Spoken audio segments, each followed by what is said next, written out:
Programme Bhojpuri छपरहिया समाप्त। हाँ अब यहीं से शुरुआत करते हैं, ले चलते हैं आपको तमाशे की तरफ। लेकिन भैया बड़ा वहीं हल्ला गुल्ला मचा रहा है। हाँ हल्ला गुल्ला मचा रहा है।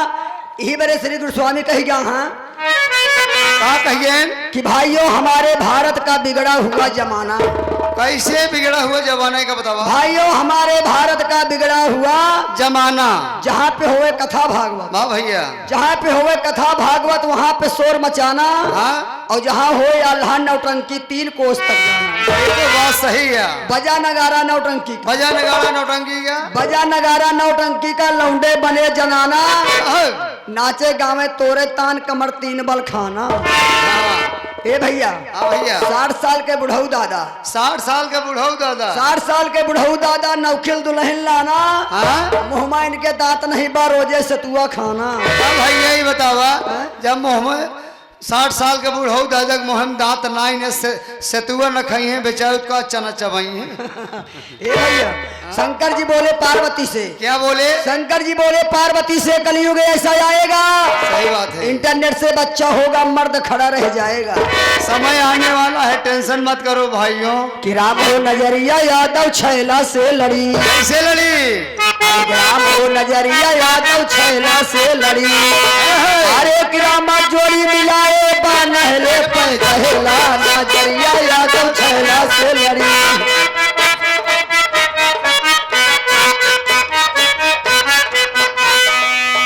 एक बिना दुल्हन बोला थी सारा जो सभवा ठंडा,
दोस्तों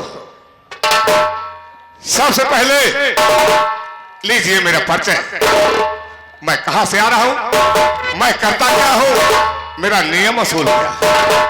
दोस्तों ये जिला सुल्तानपुर है, यह जिला सुल्तानपुर है। सुल्तानपुर से लगभग 3 किलोमीटर दूर पर एक गांव चमनपुर है। उसी चमनपुर का माना जाना रंगबाजों का रंगबाज, अयाजबाजों का अयाजबाज बाबू भवानी प्रताप सिंह नाम है मेरा।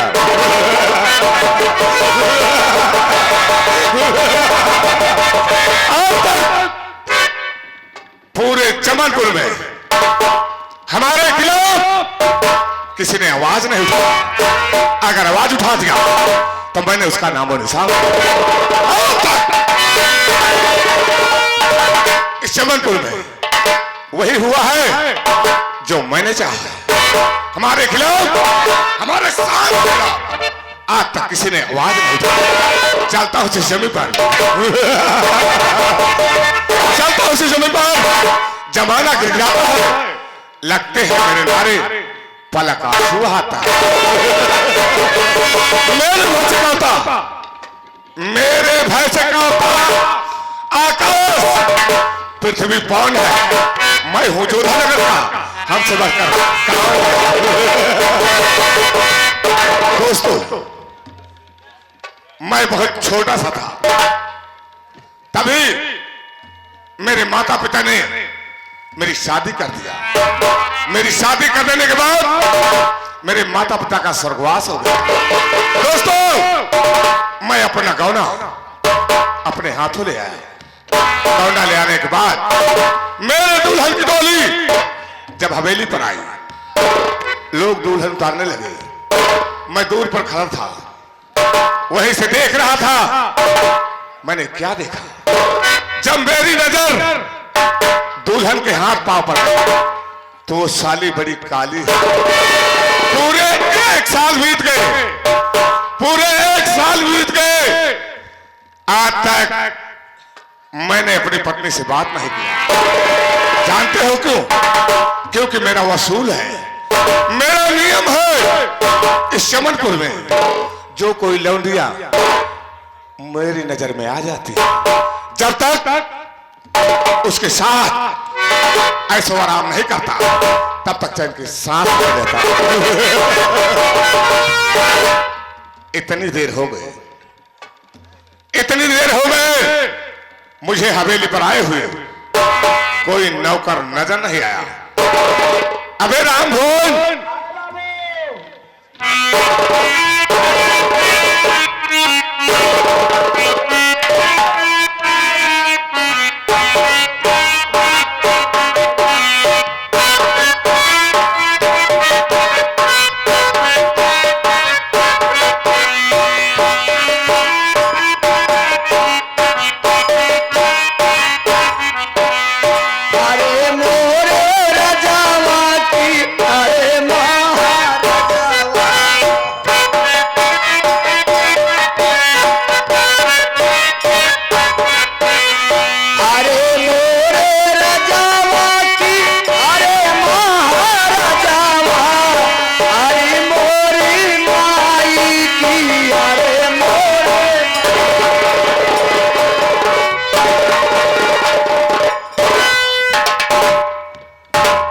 राम भवन। हाँ बाबू। जब कभी हवेली में आता था, हाँ बाबू, तो हंसता खेलता नजर आता था। हाँ बाबू। आज क्या बात है, तू हवेली में रो रहा है? बाबू साहब, आप भी जानते हैं कि आपके यहाँ नौकरी मैं आज से नहीं, बहुत दिनों से कर रहा हूँ। बाबू साहब, आपको ये नहीं मालूम है कि बचपना में हमारे माता पिता ने हमारी शादी कर दिए। बाबू साहब, शादी के 3 महीना न बीता, हमारे बाबू मर गए। हाँ सरकार, हमारे बाबू मर गए। हम अपने द्वारे बैठ के रोवे लागे। गांव के मन सदुए सब बटुर गए। कहन बेटवा राम भवन चुप हो गया, जो हो गराव हो गया पगलवा। अबे तो हम तो बाबू सबको जिंदा ही यही। राम भवन। हाँ सरकार। गांव के बूढ़ बुजुर्गों ने हाँ बाबू तुझे तसल्ली दिया। हाँ बाबू, लेकिन यहाँ मोरी माई कहाँ चला जाए। राम भवन। हाँ बाबू। आप क्या हुआ बे? बाबू साहेब, हमारे बाबू के मरते याद 2 महीना न बीता, हमारे माई उमर। तेरे पिताजी के गुजर जाने के बाद हाँ बाबू साहेब। 2 महीने नहीं बीते, हाँ सरकार। तेरी माँ को भगवान को प्यारी हो गई। हाँ बाबू साहेब, लेकिन हमारी माई कहाँ चला जाए, खोबा चिल्ला। हाँ बाबू। आप क्या हुआ रे? बाबू साहेब, हमारे माई के मरते आज 1 महीना न बीता, हमारे मेहररुआ उमर। राम भोज। हाँ सरकार। ये तो तेरे साथ में बड़ा नाइंसाफी हुआ बे। बाबू साहेब, आज हमारे मेहरारू मर गए, हम दुआरे बैठ के रोवत ही। आज गांव वाले क्यों नहीं कहा यहाँ की राम भवन चुप हो जा। आई काहे बड़े रोवत हा पगल हुए बे, तो हा मेहरारू हम जिंदी नहीं आई। क्या बे, किसी का घर बिगाड़ेगा? नहीं बाबू, हम समझ गए जमाना वो है बा कि मिठाऊ मिठाऊ गुप कड़ुआ कड़ुआ थू। बाबू साहब, यही कार्य में लेट हो गए सरकार। राम भवन। हाँ सरकार। जब कभी तू गांव से आता था, हाँ बाबू। तो मेरे लिए हाँ बाबू। कोई नई ताजी खबर ले आता था। हाँ बाबू साहब। राम मोहन, हाँ बाबू। तुझे तो मालूम है कि लौंडियों को बहुत आशिक हूं मैं। ये तो बाबू साहब आपकी बहुत पुरानी आदत है, लेकिन बाबू साहब अब वहीं गांव से लौटा ही हम, अब वहीं गांव से लौटा ही गांव किनारे पहुंचे, प्रभु किसान के द्वारे पहुंचे, तो देखा था कि प्रभु किसान की लड़की बर्तन मांज रही है बाबू साहब, जिसका नाम है खुशबू। क्या? जी हाँ बाबू साहब। खुशबू? हाँ बाबू। क्यों बे? हाँ बाबू। जब इतना खूबसूरत नाम है हाँ सरकार। तो साली बहुत खूबसूरत होगी बे। अरे बाबू साहब क्या उसका चाल है, क्या उसकी ढाल है, क्या उसका चेहरा है, आप पक्का मेहरा। राम मोहन, अगर गुस्ताखी किया तो याद रखना मुझसे बुरा कोई नहीं होगा। क्या बताया बे? बाबू साहब खुशबू। खुशबू है? जी हाँ बाबू साहब। एक काम कर ले। जी बाबू। चल सुनो, तू मेरे साथ चल। हाँ बाबू। मैं चलता हूँ प्रभुआ किसान के घर, उसकी बेटी खुशबुआ को किसी न किसी बहाने बहलाकर फुसलाकर हवेली तक जरूर ले आएंगे। हवेली पर ले आऊंगा। उसके बाद आप लोग देखिए मैं करता क्या हूं।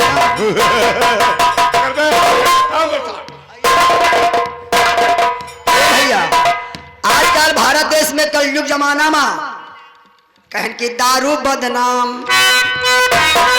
अरे की दारू बदनाम और नशे में सारी दुनिया, दारू बदनाम, ये नशे में सारी दुनिया, नशे में सारी दुनिया, नशे में सारी, ये दारू बदनाम, नशे में सारी दुनिया। भैया आ गए हमारे माननीय राजे प्रकार का नशा है। अरे नशवा में मास्टर बजावे हारमोनिया, दारू बदनाम, नशे में सारी। ए भैया बुलाट। हाँ भैया राम मोहन। क्या कहा बा?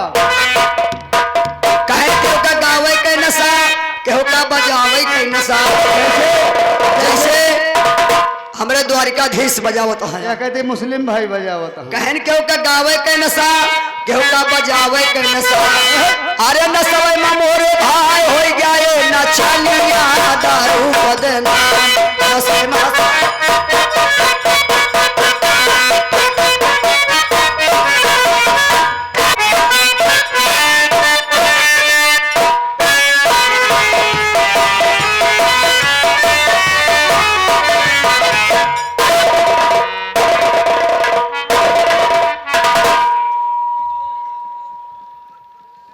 देखिए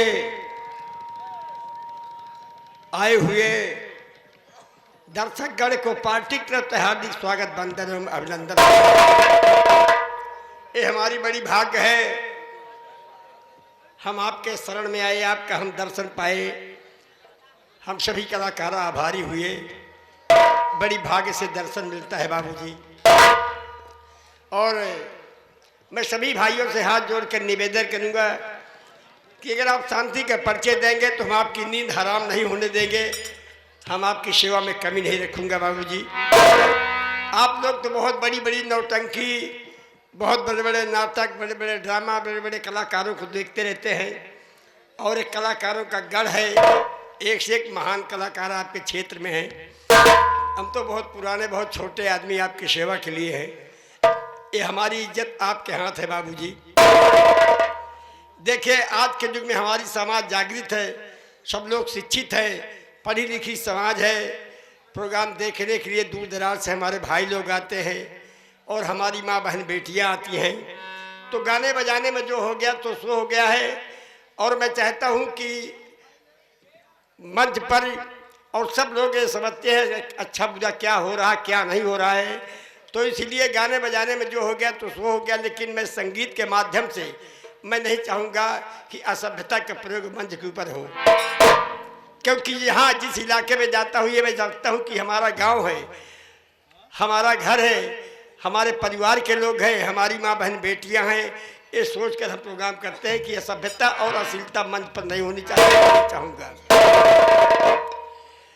देखिए, ये आपके सामने जो भी तमाशा पेश है, ये काल्पनिक कहानी है, ये किसी के ऊपर आधारित नहीं है बाबूजी। कोई त्रुटि हो जाए, कोई गलती हो जाए तो हम क्षमा चाहेंगे, वैसे गलत बोलने की कोशिश नहीं करेंगे। जो भी पात्र मंच पर आए, अपना परिचय देना जरूरी है कि मैं कौन हूँ, क्या मेरा नाम है, मैं कहाँ का रहने वाला हूँ। कहानी पे गौर कीजिए बाबूजी।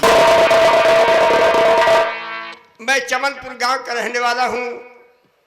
मेरा नाम है प्रभु। प्रभु किसान बाबूजी। हमारे 2 बच्चे हैं, एक लड़का और एक लड़की। जब ये छोटे छोटे बच्चे हमारे थे, तभी इन बच्चों का जन्म देख करके हमारी पत्नी भगवान को प्यारी हो। हमारे बेटी बेटा दोनों छोटे छोटे थे, तभी पत्नी का स्वर्गवास हो गया। तो गांव के लोग कहने लगे, नात बात यार दोस्त कहने लगे कि प्रभु भैया, ये छोटे छोटे बच्चे हैं, इनका जीवन बर्बाद जाएगा, आप दूसरी शादी कर लीजिए। तो बाबूजी आप लोग सोचे कि सौतेली माँ सौत के बच्चों पर बहुत जुल्म ढाती हैं, लेकिन सभी नारी एक समान नहीं है। अब तो समय बदल ही गया है। फिर भी मैंने सोचा कि हो सकता है अगर दूसरी औरत मैं लाऊं तो मेरे बच्चों पर बड़ा जुल्म ढाएगी। हम काम करने चला जाऊंगा, बच्चों पर क्या करे क्या न करे, ये सोच करके मैंने शादी अपनी नहीं किया बाबूजी। मैंने शादी नहीं किया, उन्हीं बच्चों का लालन पालन मेहनत मजदूरी करके किया। अब हमारे बच्चे सयाने हो गए हैं। देखिए, लड़के का नाम शंकर और मेरी लड़की का नाम है खुशबू। यही 2 बच्चे हमारे हैं। इन्हीं का मेहनत मजदूरी करके बाबूजी मैं जिलाया खिलाया। अब जा रहा हूँ काम करने के लिए। हो सकता है देखो जो कुछ खाना बना हो, खाना खा के तब मैं जाऊँ। मैं पहले अपने बेटे हम शंकर को बुलाऊं कि कुछ बना है खाना या नहीं बना है। बेटा शंकर, आया पिताजी।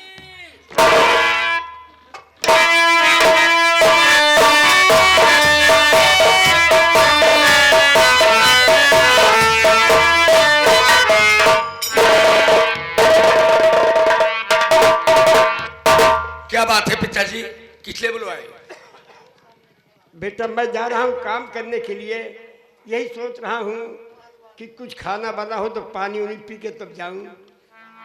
पिताजी, खाने की व्यवस्था क्या है ये तो बहन खुशबू बता सकती है। पिताजी क्या बनाई है, क्या घर में है, क्या नहीं है?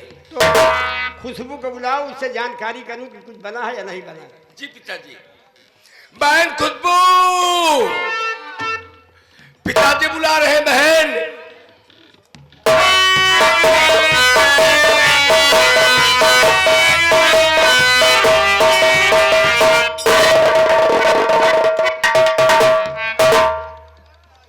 नमस्ते भैया। ज्यादा खुश हो मेरी बहन। पिताजी क्या बात है? मैं इसलिए बुलाया बेटी की मैं जा रहा हूँ काम करने के लिए, कुछ खाना वगैरह बनाई हो कि नहीं। पिताजी जो कुछ राफन था भी मैं बना ली हूँ, लेकिन शाम को खाने के लिए कुछ नहीं है। क्या कहा बेटी? सुबह के लिए बना ली हो लेकिन शाम के लिए खाने को कुछ नहीं है। हाँ पिताजी। देखिए बेटी, भगवान भूखा रुलाते जरूर है लेकिन भूखा नहीं सुलाते हैं। कोई बात नहीं है, सुबह को हो गया है, मैं शाम की व्यवस्था करूंगा। जा रहा हूँ काम करने के लिए, मैं खाने की व्यवस्था करके आऊंगा। बहन खुशबू, हाँ भैया। किसी ने कहा है कि गरीबी बड़ी बेमुरव्वत है होती, गरीबी बड़ी बेमुरव्वत है होती, गरीबी में काफी नसीहत भी होती। गरीबों का जग में गुजारा नहीं है, प्रभु के सिवा कोई सहारा नहीं है। बहन खुशबू, हम लोगों का तो उन्हीं का सहारा है भैया। पिताजी काम करने जा रहे हैं, जरूर कुछ न कुछ व्यवस्था होगी। तो ठीक है बेटी, जो कुछ है चलो निकालो, हम खाना खा के फिर काम करने जाएंगे। ठीक है चलिए पिताजी, चलो भैया।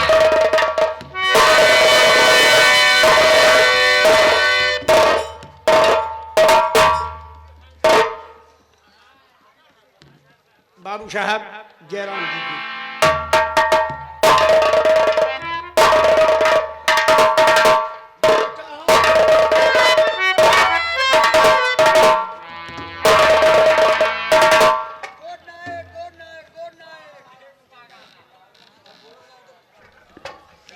प्रभु काका, बाबू साहब ये कौन है?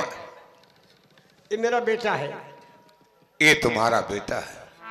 प्रभु काका, वो कौन है? वो हमारी बेटी है। वो तुम्हारी बेटी है? हाँ बाबू साहब, मैं ये जानना चाहता हूँ बाबू साहब कि आज हम जैसे गरीब के दरवाजे पर आपका पांव कैसे पड़ा, कैसे बाबू साहब हमारे दरवाजे पर आए आज? प्रभु काका, तुमको तो मालूम है कि हम घर में केवल दो सदस्य हैं। एक मैं हूं, एक मेरी नई नवेली पत्नी तारा सिंह है। प्रभु काका, मेरी पत्नी तारा सिंह एक तो वैसे भी नई नवेली है, हवेली में अकेली रहते रहते ऊब जाती है। मैंने सोचा उसकी सेवा के लिए, उसका दिल बहलाने के लिए एक नौकरानी क्यों न रख दूं। एक नौकरानी की तलाश में यहां तक आया हूं मैं। तेरी ठकुराई साहिबा अकेली है और कोई है नहीं, और कोई नहीं, और हवेली में रहते रहते अकेले उठ जाती है। उनसे बात विवाद करने के लिए, उनकी सेवा के लिए आपको नौकरानी की जरूरत है। तो बाबू साहब, मेरी पत्नी, हमारे इन बच्चों बहुत छोटे छोटे थे, तभी वो भगवान को प्यारी हो गई बाबूजी। और ये बच्चे हमारे कभी कहीं जाते नहीं हैं, इनको हम मजबूरी मेहनत करके अभी तक जिलाए खिलाए, अब तो सयाने हो गए हैं। अगर मर्द की जरूरत हो तो बताओ, हम काम करने के लिए तैयार हैं, हम आपकी गुलामी के लिए, आपकी सेवा के लिए तैयार हैं। प्रभु काका, हाँ बाबू साहब, हमारे काबिल कोई काम हो तो बताइए, चलने के लिए तैयार हूँ। अगर तुम्हारे लिए कोई काम आएगा तो सबसे पहले तुम लोगों को खबर दूंगा। फिलहाल इस वक्त मुझे नौकरानी की तलाश है, और ये भी मालूम है तुम्हें कि पूरे गांव में बहुत सारे लोग हैं, बहुत सारे नौकर मिल जाएंगे, बहुत सारी नौकरानियां मिल जाएंगी। लेकिन प्रभु काका, आपके यहां एक शिक्षित परिवार देखकर मैं आपके पास आया हूं। प्रभु काका, आप बुरा न माने तो मैं एक बात सलाह दूं। कौन सी बात है बाबू साहब? प्रभु काका, ठकुराइन की सेवा के लिए खुशबू को क्यों नहीं भेज देते? घबराओ नहीं, घबराने की कोई बात नहीं है। प्रभु काका, जैसे तुम्हारी बेटी वैसे मेरी बेटी, तुम्हारी इज्जत मेरी इज्जत, घबराने की कोई बात नहीं है। अगर ये बात है बाबू साहब, आप इतने महान आदमी हैं, आपका ये सोच कितना है कि जैसे मेरी बेटी वैसे आपकी बेटी। अगर ये बात है, आप एक बेटी समझ रहे हैं साहब, तो कोई बात नहीं है। बच्चे हमारे सयाने हो गए, इनसे सलाह ले लूं, देखूं क्या कहते हैं। ठीक है, सलाह। बेटा शंकर, पिताजी, देखिए बाबू साहब बड़े महान आदमी हैं और अपने इलाके के जमींदार हैं, इनकी आज्ञा का पालन करना हमारा तुम्हारा धर्म है। जी हाँ पिताजी। ठकुराइन साहिबा अकेली है, ये कह रहे हैं कि खुशबू को अगर भेज देते हो तो बड़ी अच्छी बात है, क्योंकि मेरे कोई नहीं है सेवा के लिए मेरी पत्नी के। जैसे तुम्हारी बेटी वैसे मेरी बेटी। अगर खुशबू से सलाह लो, और ठकुराइन माँ के समान है, उनकी सेवा करना कोई बुरा कर्म नहीं है। अगर जाएं तो अच्छी बात है। पिताजी, ये पहले बहन खुशबू को जानकारी करूं, बहन खुशबू काम करने जाएंगी या नहीं जाएंगी? ठीक है, बात कर लीजिए तुम। बहन खुशबू, ये देखो जमींदार साहब आए हैं, इनका कहना ये है कि हमारी नई नई शादी हुई है और ठकुराइन साहिबा नहीं आई हैं। हवेली में वो अकेली रहती हैं, अकेले रहते रहते बोर हो जाती हैं। उनकी सेवा के लिए मुझे एक नौकरानी की जरूरत है। अगर तुम काम करना चाहती हो बाबू साहब के हवेली में तो बहन कर सकती हो। बोलो क्या आपकी सलाह है? भैया न जाने क्यों मेरा मन बाबू साहब के यहाँ काम करने को नहीं कर रहा है भैया। अगर ये बात है तो मत जाओ बहन, कोई बात नहीं है। अभी हम बाप बेटे जिंदा हैं, कमा के खिलाएंगे बहन। लेकिन भैया मैं घर की स्थिति परिस्थिति देख रही हूँ। पिताजी परेशान रहते हैं दिन भर, कभी काम मिलता है कभी नहीं काम मिलता है। आप पढ़ाई कर रहे थे, पढ़ाई छोड़ करके आप भी काम करने लगे भैया। क्या करूं बहन, देख रही है घर की स्थिति। आपको भी काम नहीं मिलता है, इसलिए मैं बाबू साहब के यहाँ काम करने जाऊंगी भैया। पिताजी बहन खुशबू कह रही है मैं काम करने बाबू साहब के हवेली पर जाऊंगी। देखिए बेटी, हाँ पिताजी। तुम्हारा सोच बहुत अच्छा है। माँ का प्यार दुलार तो नहीं पाई, जन्म दे करके माँ भगवान को तुम्हारे प्यारी हो गई। ठकुराइन साहिबा माँ के समान है। हाँ पिताजी। उनकी सेवा करना कोई बुरा कर्म नहीं है बेटी। जाओ और तुम चिंता मत करो, जो बात होगी बाबू साहब खुद है, एक बाप के समान है। हाँ पिताजी। तो ठीक है बाबू साहब,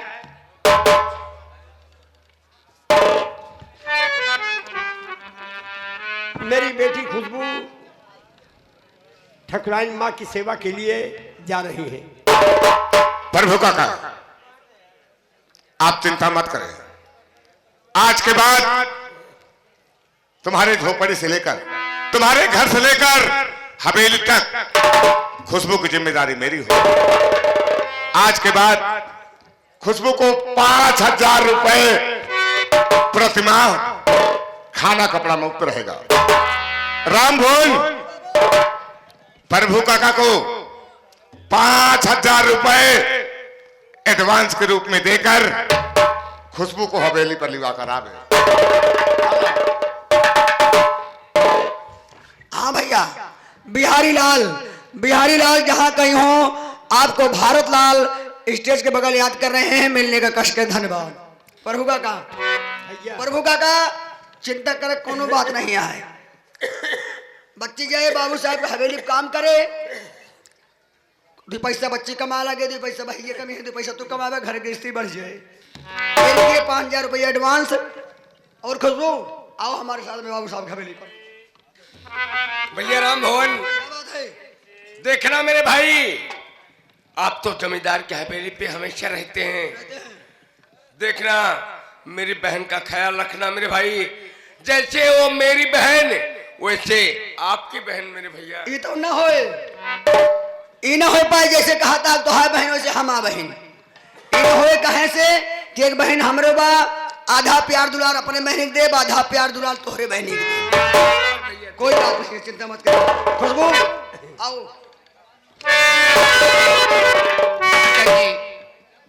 मैं काम करने जा रही हूँ, अगर मुझे घर आने में देर हो जाए तो भैया को भेज देना पिताजी। ठीक है बेटी, चिंता मत करो। सूर्यास्त होने के पहले हम शंकर को तुम्हें लिवाने के लिए भेज दूंगा। ठीक है भैया पिताजी।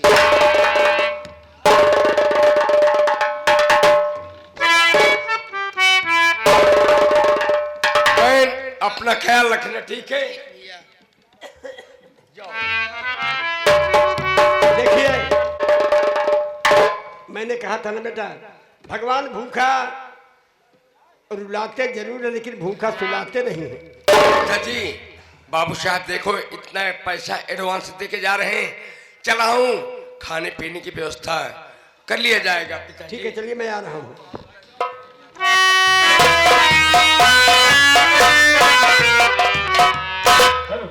हाँ भैया, सुमित कुमार